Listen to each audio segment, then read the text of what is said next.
Hey, everyone, and welcome to our quarterly conversation leading from the front. And today, oh man, we've got quite the conversation today. And I will tell you, I want to talk about our sponsors. So fantastic to have Maono. It means vision in Swahili. Those are the guys that have given us all of our fantastic podcast equipment. I love the Monocaster. It is fantastic. And I really appreciate how like their customer service, the quality of all of the gear from their mics to the pads to we've got an arm coming and some equipment that we can use in the future in January all the way through April. We'll be out on the road doing stuff and we'll be able to record that from our phones and cameras. So really love them. Mayono. So check them out. Guiding Brilliant Writers Publishing. That is Nick and Jai Galindo. Uh, Absolutely can't say enough about Nick and all the work that she's doing. I just picked up the latest book and that anthology that she just released. She's doing the TK cookbook. She's got another book coming out in January. That's an anthology as well. Just all kinds of great stuff that she has going on. So check her out. HR consultations. Those are my guys that our little group of HR fractional dudes that do everything in the social good world. If you are a foundation, a B Corp, nonprofit, we are for you. Also, our merch page, that is Tisha and Ginger. Thank you. They make the great t shirts for us. We love them to death. If you've seen Nick and her t shirts and her gear and her all the stuff that she has, that's from our merch page as well. But without any further ado, let's talk about the ladies on the screen here. So, Tiffany Castano, CEO and founder of Sepher, cultivating the evolution of professional HR. She's also one of our partners. Love her dearly. Desiree Goldie, the owner and founder of Do Better Consulting. She is a 20 plus year executive in the HR and recruiting space. She's also the co host of Talentless Podcast with Ashley King. I absolutely love that podcast. So I'm a big fan. And she is our new impact officer on our board of directors. So we're happy to have her aboard. Dr. Anne Marie Risto, the founder of Systematic Equity Edits. She is also one of our partners. Love her dearly. I got to be part of a an early on beta test that she was doing. I failed miserably, and it taught me a lot about some of my gaps and biases. So it was great to see. Kylie Van Leeuwen, the founder and CEO of Elevated Coaching and Consulting Global. She has a string of awards that she, especially recently, it's like, good grief. I can't keep up. It's like every time I turn around, there's a post about another award that she's won. She does some great work with an organization called Glow, and she's also our board president. We are honored to have all of these ladies here together. And I guess I should say my name is Chasen Forehand. If you don't know, I am the founder of HR Consultations, which I mentioned earlier, and HR for You Incorporated. That started in 2022. We are all about breaking the cycles of poverty, homelessness, and food insecurity. And our biggest program is called Transformation Kitchen. So we're trying to finalize our second this year in New York. We opened one in June with Rayo de Sol in Matagalpa, Nicaragua.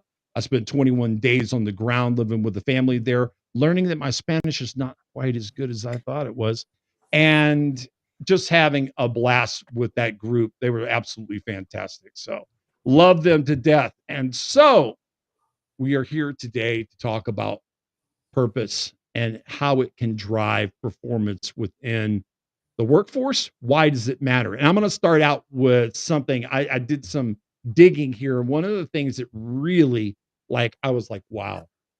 83% of consumers say that companies should actively support social or environmental issues. 64% of millennials say that they won't even take a job if they don't find that people or the company is purpose driven. So I want to start there, and we'll start with Dr. Anne Marie Risto. Comments on that, and we'll just start from here. Love you bringing in the stats and starting with it. Thank you for that. So I think it also, this is just I think, I don't have stats to support it tonight, but I will get you some. It definitely is this, for me, a healthier work environment when you are service oriented and your people are service oriented. And I do believe in the well-being of every individual. It's like a evening the playing field, right? It brings people together, but it also helps people bring out in people things that they don't realize may be that areas that they're short-sighted in. And it offers a very natural way for people to grow and improve in how they interact with each other and become more productive than in the workplace, right? So it's a win-win. And I stepped into an environment where it hadn't been established.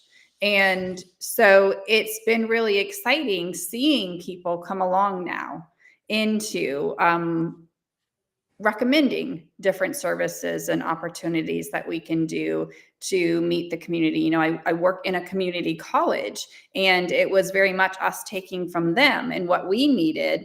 And it's so exciting to be able to give back and have them see that mutual benefit. And so I think it's so important. And I'm glad that that's a stat that you started with. Yeah, absolutely. Yeah. I was actually surprised. I was surprised that it was that high, and I was surprised that they called out millennials in particular, but because there's so many generations in the workforce right now. As a boomer and as a person who's that's getting ready to hit 61, and my wife and I both are in that. Sorry, Jody, I'm calling you out. But, we I can say that, man, I see the differences, I see the changes, but for me, it's like, I love that. I love that everybody is purpose driven and that they care about it.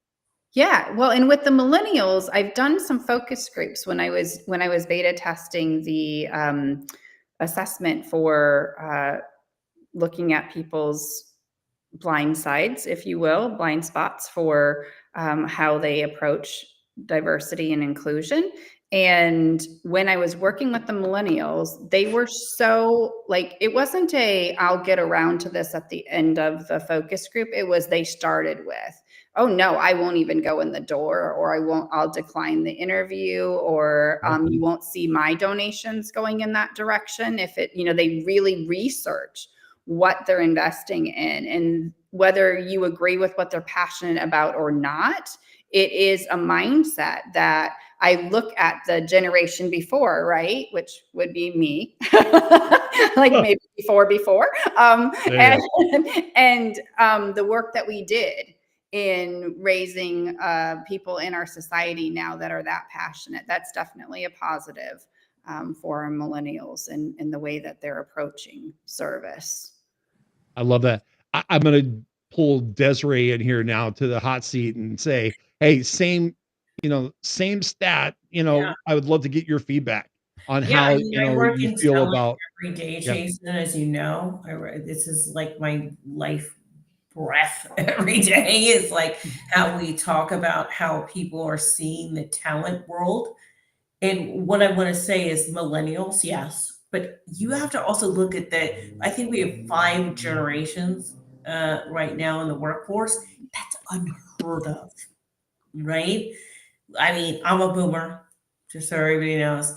And then you go behind that, and you get to millennials, and you get to the next one, and you get to the next one, right? We're in a crazy time. And what I can say is, past boomer, they're unwilling to accept bad culture. They're unwilling to accept people over profits. That's what we're talking about right now, yeah, right? If everything about you as a company is making sure that you have profit and they're coming in to do revenue, they're like, bye.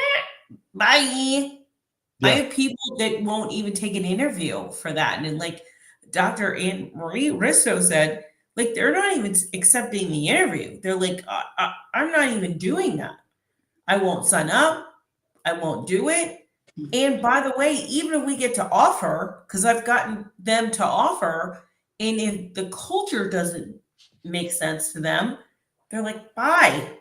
I do not want this in my life. If it doesn't, if you want me to work 100 hours, not going to do it. If you want me to, not be hybrid, maybe, because I think remote and hybrid is really at that point, they're not going to do it.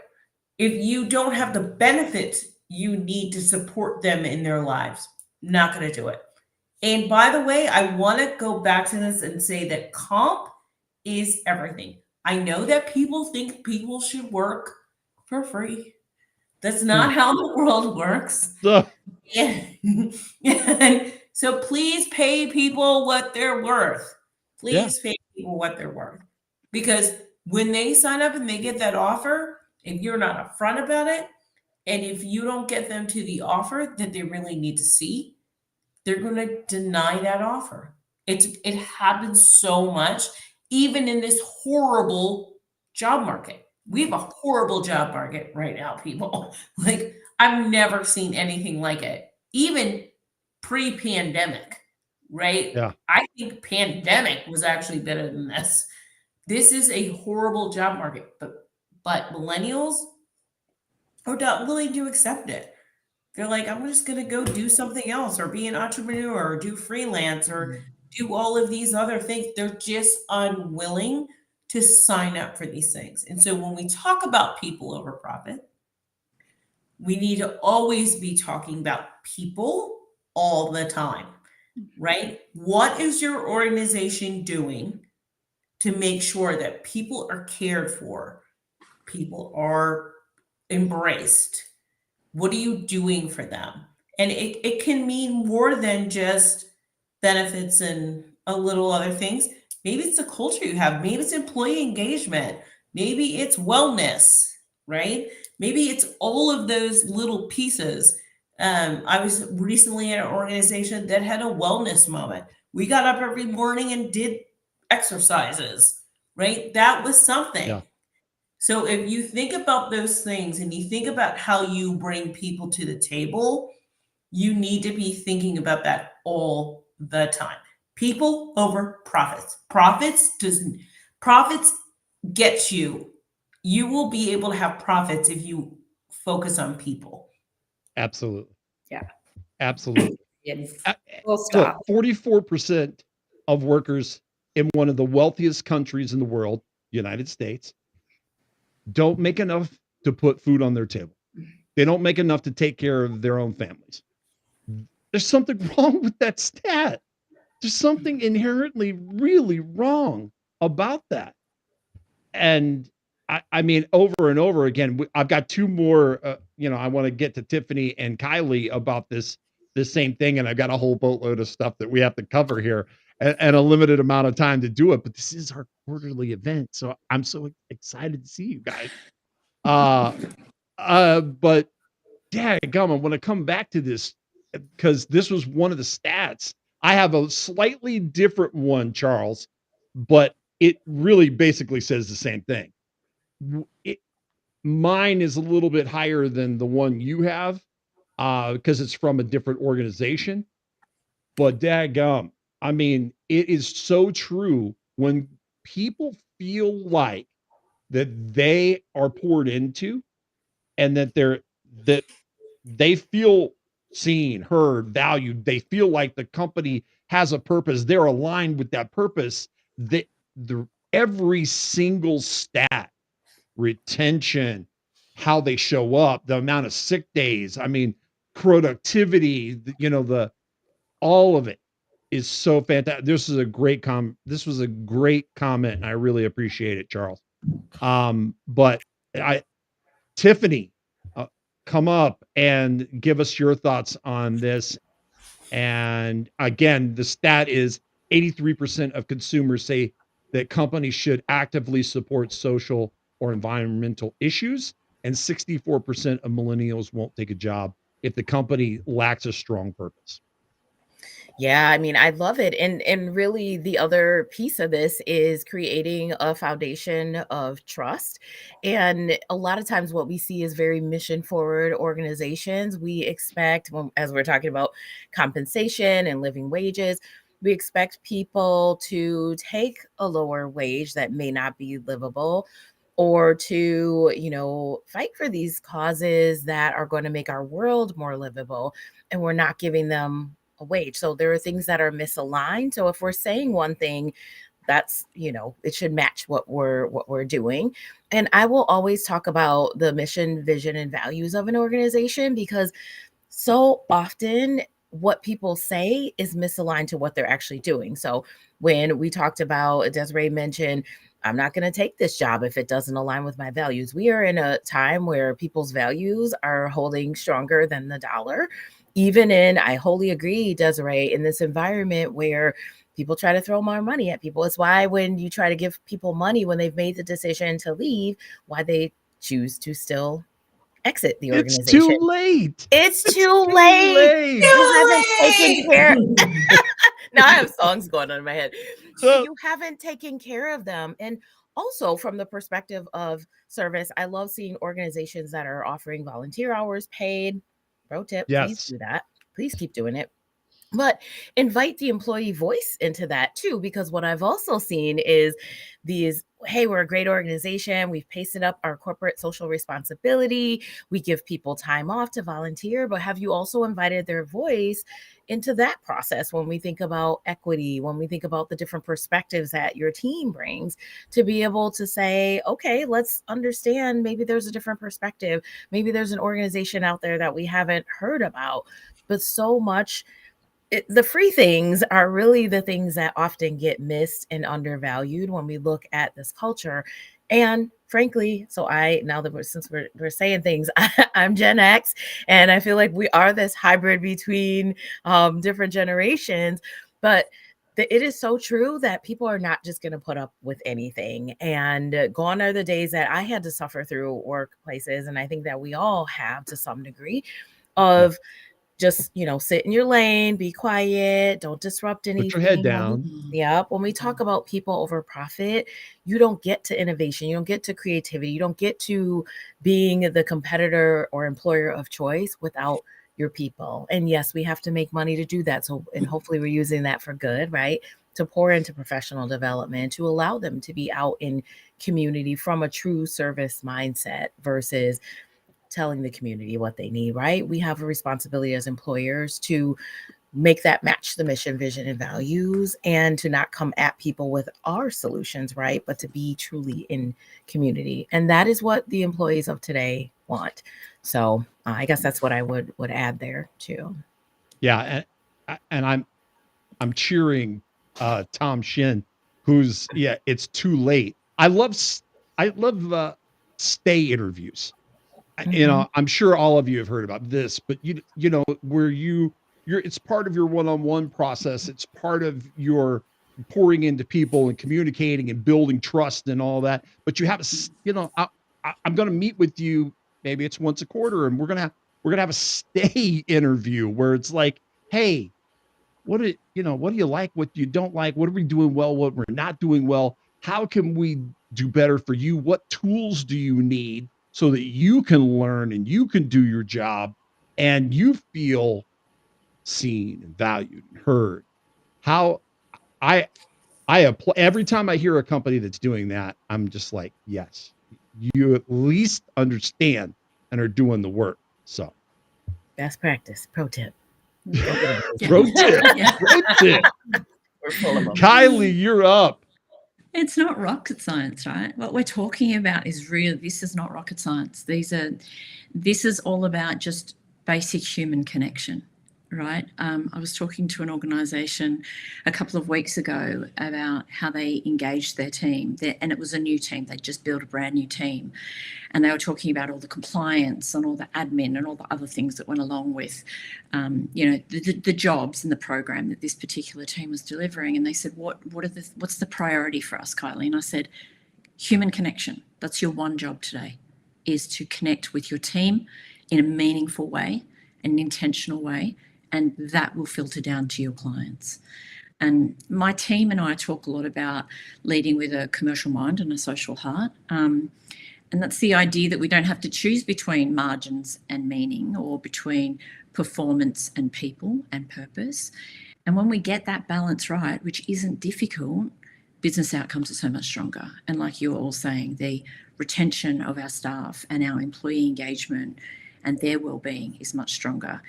And if we have happy, happy, engaged staff, then there is that impact on our bottom line, that positive impact on our bottom line, because it filters through to our clients. And we get those, if we're working in a service industry, we have those outcomes for our clients and participants and whoever it is that we serve. So I'm really a big believer in, if we have that privilege of leading organisations that generate revenue and employ people and influence communities, and hopefully we all do, that we also carry that responsibility for the social footprint of that power.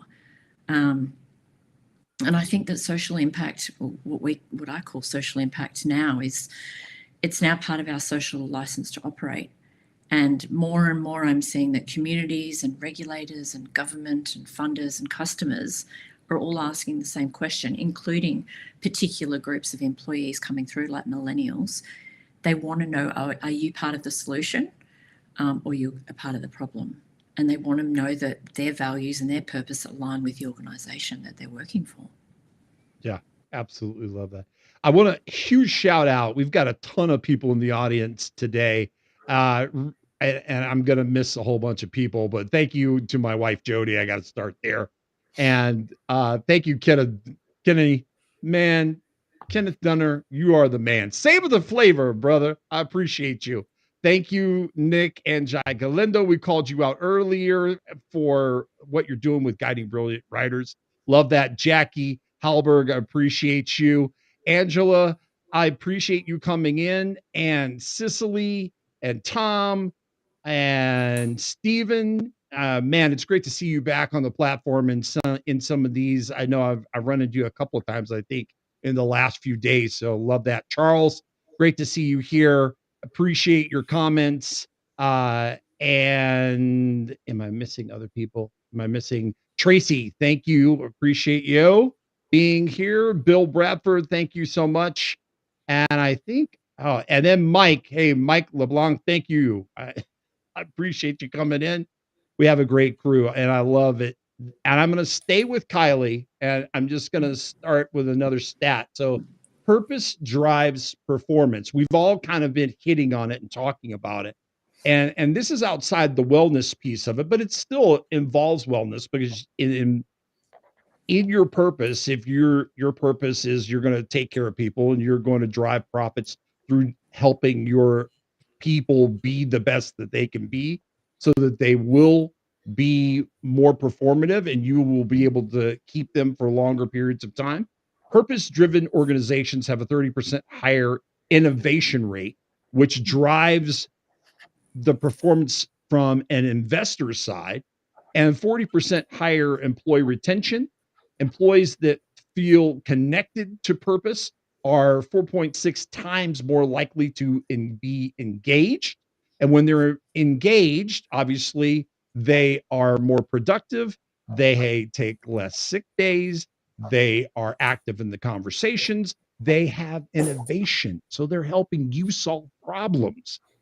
So I want to start there, and we're going to go around the room as well. But there's a lot of things that we talk about as far as what purpose-driven profit means and how it impacts organizations. But I want to start with just some stats on, like, and all of us have talked about it a little bit, but I want to reframe it a little bit more and talk about that. Why is it so important? Why does it affect investors? And why do people look at companies from a financial standpoint in that way. So we'll start with Kylie and we'll work. That's like 3 parts, that question. I know. It's like a whole thing. I think it boils down to the fact that our employees are human beings, and most human beings want to come to work and feel good. When people feel good, they're engaged. When they're engaged, they usually stay in that company, right?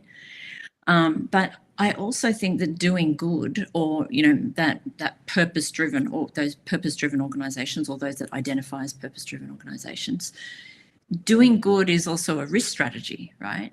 And when, like I was saying, when employees feel safe and respected and understood and valued, and then the ultimate is when they feel that sense of belonging and that attachment to an organization's mission and vision and values, then you typically have fewer critical incidents. You have less absenteeism, less turnover of your staff, typically fewer grievances, and a stronger brand when something inevitably goes wrong, right? Big or small. So I think that, to me, it's a no-brainer. I had this conversation day in and day out, like I'm sure the rest of the group here does, but I don't understand why, even if you're a corporate, you don't have to be a non-profit to be purpose-driven.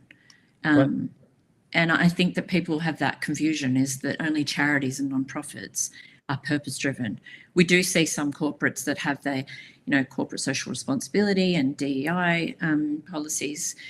Maybe not so much in the States right now, but we certainly see that here in Australia still. And you see the spark that ignites with employees when they know that coming to work and being productive and doing their job every day contributes to the greater good.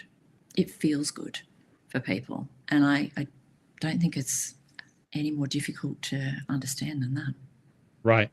Well, and the interesting thing is that unfortunately, not all nonprofits are driven by creating that purpose. Sometimes it's just, hey, we're going to do this thing. Mm-hmm. And there's a lot of hubris and ego, and there's a lot of this going on where it's a very top heavy type thing. Yeah. And a nonprofit is a business. It needs to be run as a business. That's why 67% of all nonprofits fail in the first 5 years, because they're not financially sound, because they have a great idea, but they don't understand all the other aspects. So I think that it's really astute that we talk about both those things. I want to pull Tiffany back in now, and we're going to the three things that we're talking about, but really, what does it boil down to for you when you're talking about the profit side and how it connects with people? I know you talked about it a little bit already. Yeah, I appreciate this. And I just always love learning from all of you. And when we're thinking about this, we can and should put money behind people's professional development. I touched on that lightly.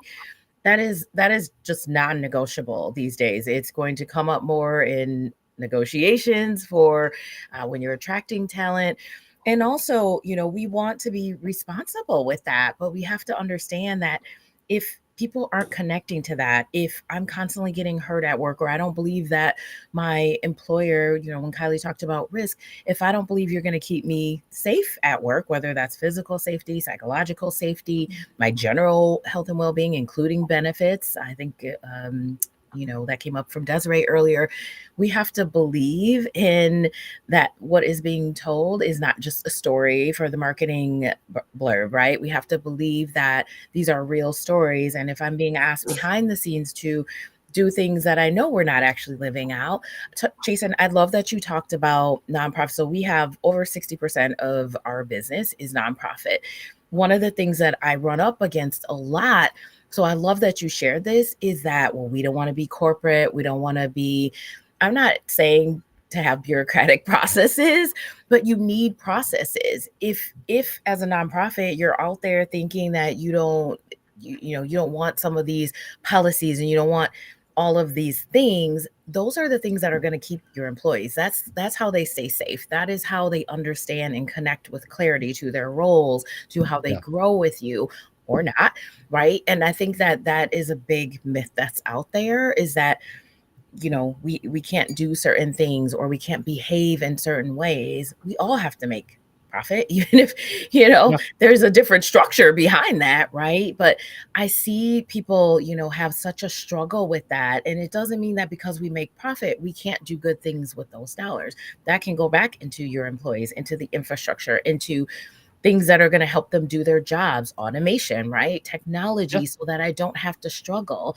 And we also want to think about what are the policies that we're talking about. Why are we still talking about dress codes that don't, Oh, if I'm good grief. comfortable, I don't know. I just don't know why. And I'm not saying they don't have their Yeah. place, but I am in shock and awe, especially in HR, when we're the ones who are often tasked with telling that person you're dressed inappropriately today. And even as recently as the last 2 years, I heard someone talking about, well, this person interviewed or this person came to work and looked this way. Did you explore what they need, right? It's about, we talk about our responsibility as leaders in organizations. What if you're not paying me enough to come dressed a certain way? But owning that and being accountable as employers to what that looks like, there is so much more that shapes the employee experience beyond productivity. And they're not going to be productive if you're not pouring into them in the right ways, or if I can't function or my life is falling apart outside of work. How am I supposed to come here and do the best job? Or if you're not protecting me from a toxic client, right? Or you want the profit from that client, but you're not taking care of me. That's not going to get any of us innovation. And so Right. that's what I would add to the conversation.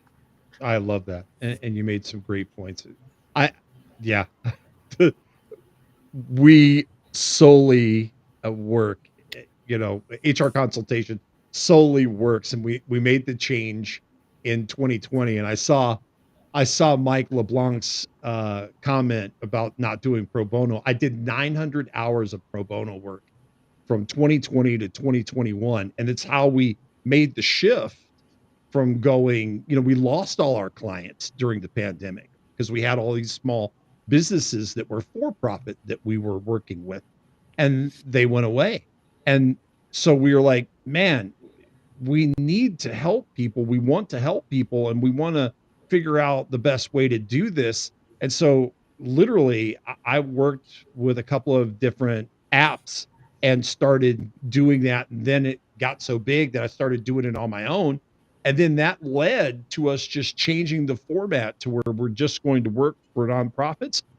And Tiffany, I am not gonna lie. Sometimes I will belly up for an organization that's been around 5, 10, 15 years. And I'm looking at, man, you've got a 10-year-old policy and procedure manual. You got, your SOP is out the door. There is no, there's so many missing pieces and gaps and stuff that you should have. And there's so much infighting. And I'm like, look, you want to know where you need to start. It's internal. And obviously, what we're talking about is not happening in this organization. So I've had to say no a couple times. Like, I'm not even passing this along to somebody else. I'm just going to say no. Like, good luck. But No, all we right. will. No, Yeah. just no. And no, I will not give my network to you either. Just no. All right, Doctor, give us your take on this. I know we've been talking about this. We're going to do this last round robin and have Desiree come up next, and then we're going to just finish it out with everybody up here, and I'll throw some things at you about mental health. Okay, so I've been taking a lot of notes. I have this mind map of I notes.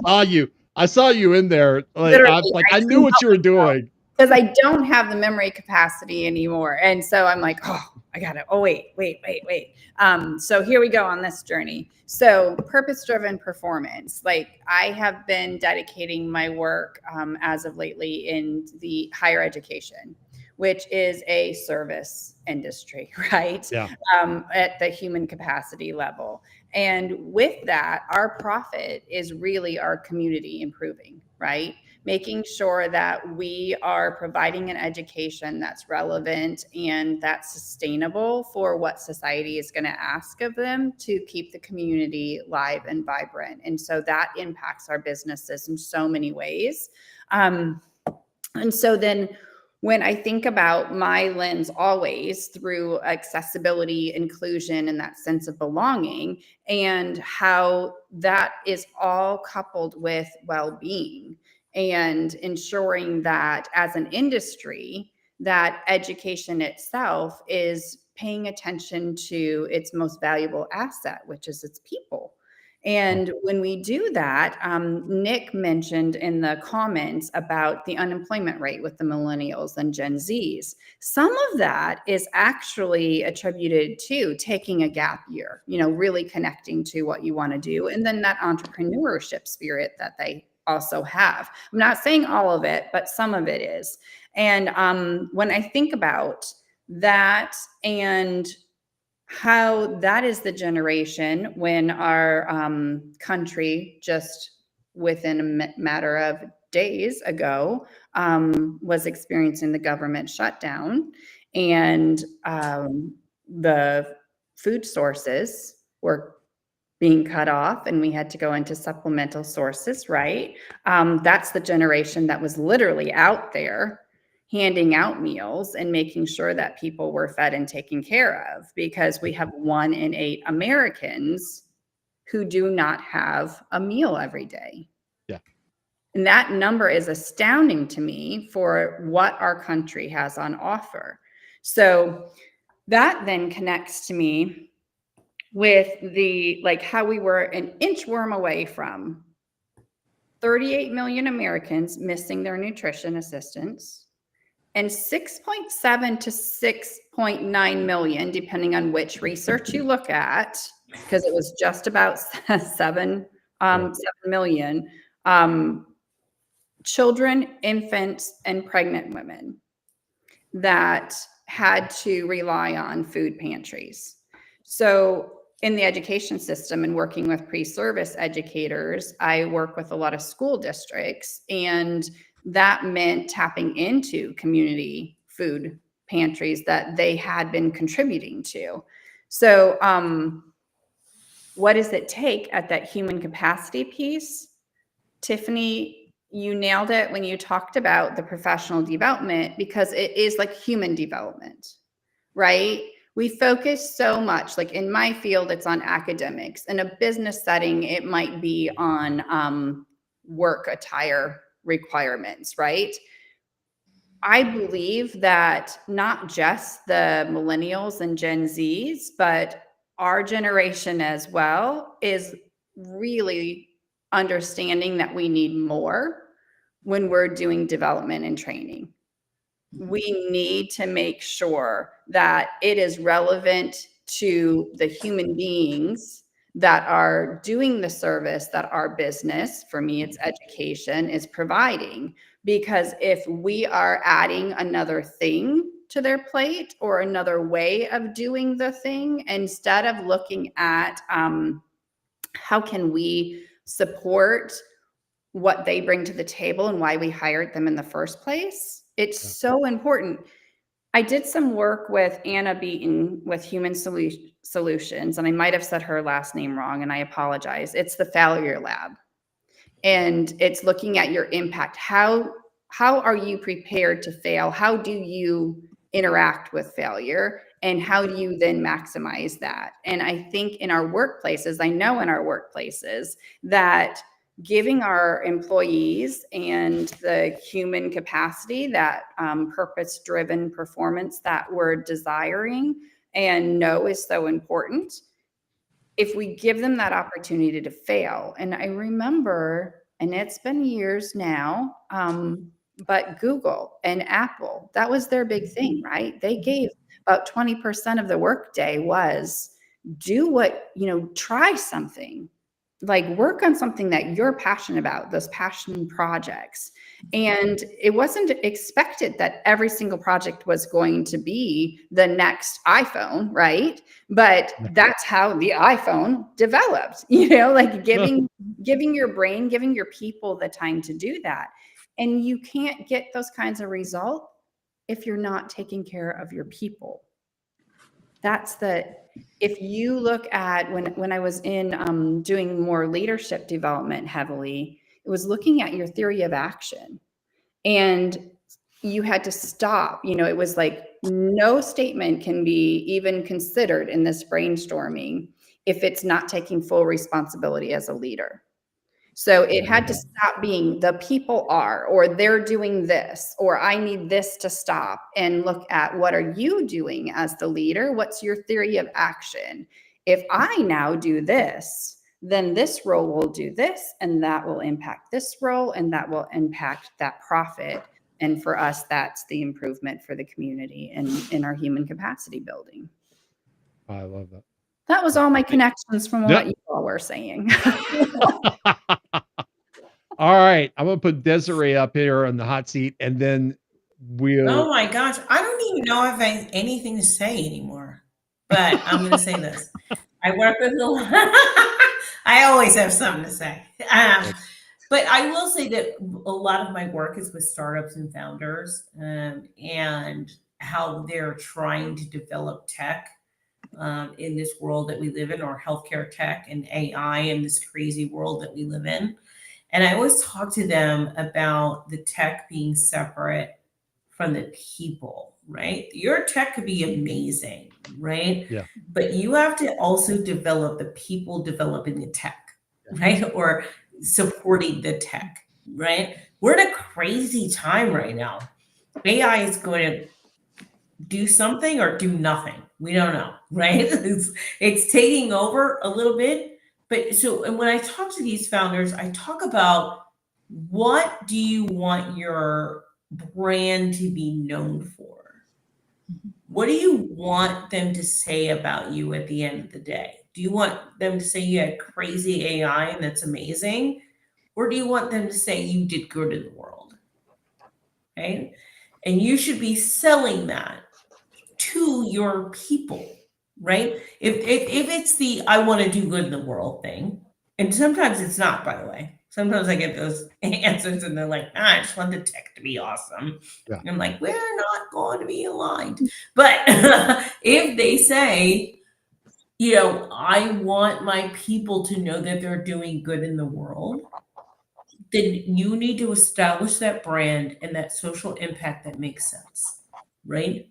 And then if you establish that brand, it becomes people over profit really quickly, right? If we could say that's how we want to establish what we're doing as a founder from series or seed or series A, and we establish that company going through, then we can have that through line all the way through, right? And so as we start to develop that brand, because I work a lot on brand, let's make sure it is people over profit.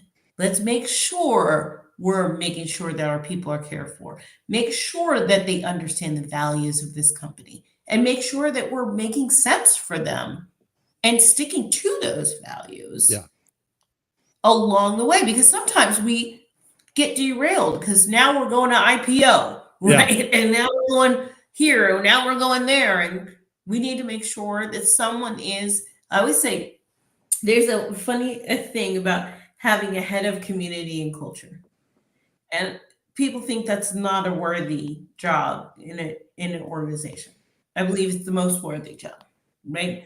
Because it keeps people on task, right? Right? We're going to IPO, we're going from here to there, and we're going to make sure that everybody has that value system. We're going to make sure the benefits make through. We're going to make sure all of those things, we have the same talk track from leadership. Because leadership gets derailed as well. Yeah. Right? We get these CEOs, they're just off. I'm like, what are you even talking about? This is not what we talked about in our last meeting, right? Yep. So they get totally off course. And so somebody needs to be keeping that through line. So I will say that, and I wrote a ton of notes, but I think Dr. Anne-Marie got most of mine. But I do want to say that brand, people, and profit, right? Those are connected items, right? And if you think about those things in all of your organization, how you're, even as an individual, my brand, how I think about people and how I think about profit, even as an individual, is super important. And we should take that through line to an organization. Jason, that's it for me. Woo, man. We've hit on a whole bunch of stuff today, and we had a great audience as well. I want to talk about this because we mentioned the mental health and healthcare piece of this, and I saw Nick's comment earlier about the cost. Goodness gracious, the cost of healthcare. But this was something that the World Health Organization put out that I thought was really outstanding. For every dollar invested in mental health from an organization, it returns $4 in improved productivity and reduced absenteeism. Stress-related burnout costs businesses about $300 billion annually. Employees who feel cared for are 3.5 times more likely to be engaged. We talked about that a little bit. And wellness initiatives improve employee satisfaction by 42% and reduce sick days by 35%. So it just depends on where you get the stats from. Sometimes they're higher than that. I want to just open it up for anybody to talk during this. We've got, maybe 15 minutes left. I want to open it up for anybody and everybody to jump in, because we mentioned when we were going to be talking about this that we wanted to talk about it from a holistic standpoint. And that works for me on so many different levels, because everything that we do as an organization with Transformation Kitchen is all about, I think it's great that we feed people. I think it's fantastic. We have a need. We talk about that all the time. There's such a need in this country that it shouldn't be, but there's such a need that we've got to break cycles, though. And we've got to find a way that we can move beyond that. And so for me, that whole thing about how we create the community, how we make sure that people are well, how we're not patting ourselves on the back because we just had 20 people go through the program. But what are they doing 6 months, 2 years down the road? Are they incarcerated again? Are they back on drugs? Are they fighting with their addictions? Are they food insecure again? Have we really taught them how to fish and really develop a community for them? Our organizations, in this conversation that we're having about people over profits and about purpose-driven profits, are organizations really understanding the value of creating an organization that pours into people in such a way that they are all the way holistically sound human beings? They feel every bit that, hey, I love going into work. I love my job. I love what I'm doing. It's aligned with who I am as a human being. We all know what it feels like when we're not. So I want to talk about the mental health aspects of that. I gave you some stats. Jump in wherever you see fit. We need another hour, mate. I know. That's a whole nother conversation. Woo! Jason, Don't get me started. Let me take it to a lighter side. Let me take it to a lighter side. Because you said something, Destiny. You said brand, people, and profit. And instantly I went to this crazy thing that I am hooked on Instagram. And I don't even go on social media that much. But there is this pet company called We Are Good Pets. Didn't even know the name of the company for a while. I just laughed my tail end off because they don't do marketing, but it's their marketing, right? It's their brand. They have these dogs, AI dogs, that have a podcast. And they talk about the life of the dog and all of these different interactions with their humans and different things that they do. And that's awesome. And it brings me such joy, right? I'm just like laughing so hard. And then I'm reading my morning articles and this article comes up and it's talking about this We Are Good Pets and how it's the fastest Good. growing voices in the pet industry. And I'm like, oh my God, that's the Instagram, and I had to go and look and I noticed then the logo there. And I just thought, like, what an incredibly intelligent and thoughtful and really considerate to the times we're in approach to the marketing that they use, because it is not buy our products, right? Right now, Americans are tapped out. It is like developing this relationship with human beings, giving them joy and laughter. And then when you need pet supplies, you're most likely going to check them out, right? You're going to remember. Yeah, Yeah. you're gonna remember it. So I think that kind of Absolutely. like definitely connects to our purpose-driven performance. And Yeah, people- because if you're connecting the profit, right? That's what we're Yeah. talking about at the end of the day. We still want profit, right. right? But you have to connect the human to the profit, Yeah. right? And Yeah. how do you do that? Right. And it's getting really inspiring in some things like in Instagram. And I've seen some really great brands doing some really great things. The one thing I wonder is that internal, right? Yes. Is that what you're living internally? Because if it's not internal, that will evaporate immediately, right? So it has to be brand voice, internal, doing innovation, doing all these things. And to go to Chasen's point, even about mental health, how are you supporting those people that are struggling? How are you supporting those people that really can't find their way? How are you supporting the world? Never mind just your company and profit. Right. What are you doing for the world in general? Right. And I always find it funny when I was watching something the other day, and I think it was on LinkedIn, and some company put up that we donated 30% of our profits to blah, blah, blah, blah, blah, blah. And I'm like, you guys are so annoying. Like that's annoying to me. Yeah. Like, what are you doing? So to me, that is not how you do it, right? Right. You should be doing it internally and focused. And if you're doing it, put it out in a real good marketing way. Like We Are Pets, I think you said it is. Yeah. Like, put it out in a different way. Don't put it on a LinkedIn ad that's sponsored. Right. Right. Like Right. nobody wants to see Right. that. Right. Like, so I just think there's so many ways to do this responsibly. And it's not that. And it's And so also you taking care of mentioned people.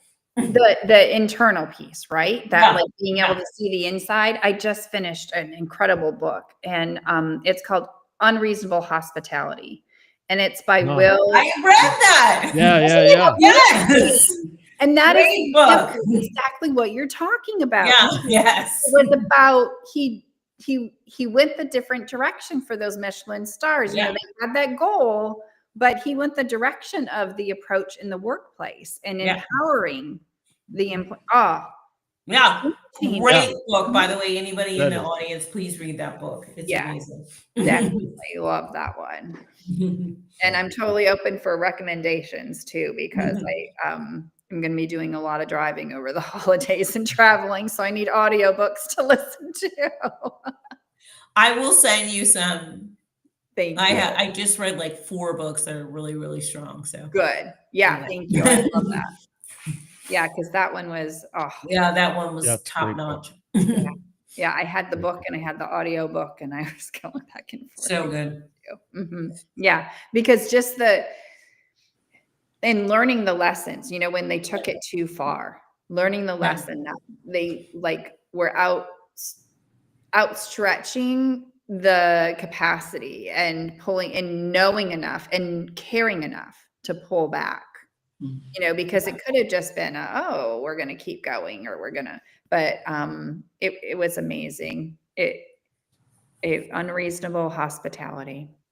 There we Such go. a great book. So there you go. It's a great book. Yeah. I have to say, so this is, we only have a little bit of time left, but I at the place where I was at the lowest in my personal life and my addiction. But I was at one of the most fantastic places I'd ever worked for. And this kid, this young, brash, chasing forehand dude had some pretty decent skills enough to get on with a guy like that. That's like, just like they're raving about this chef. He could care less. He could care less about the accolades. He could care less about the Michelin stars. He could care less about, he cared about two things. I want to put out the most awesome, consistent, high level food every single service. And I want the best people here. I mean, that get it, that live it, that love it.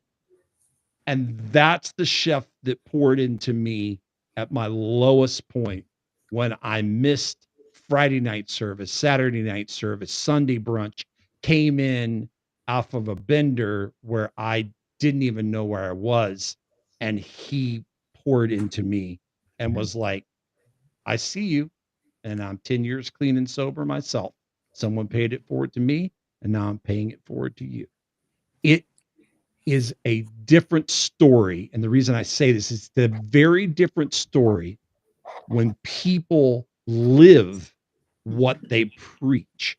When it's not about advertising and marketing, but it's about like, this is what I think, what I feel, it exudes in every portion of my body. It's my messaging, it's my branding. You want to shine a light on the world, start shining a light on other people.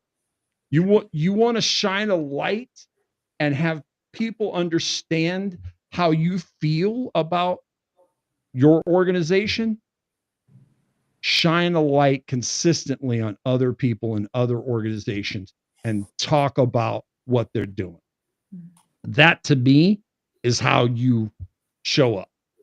That's how you make it purpose driven. And you forget about saying, look at this 30% that we gave. How about you spent that advertising dollars and you talked about that organization and made it about them, not about you. I'm just saying.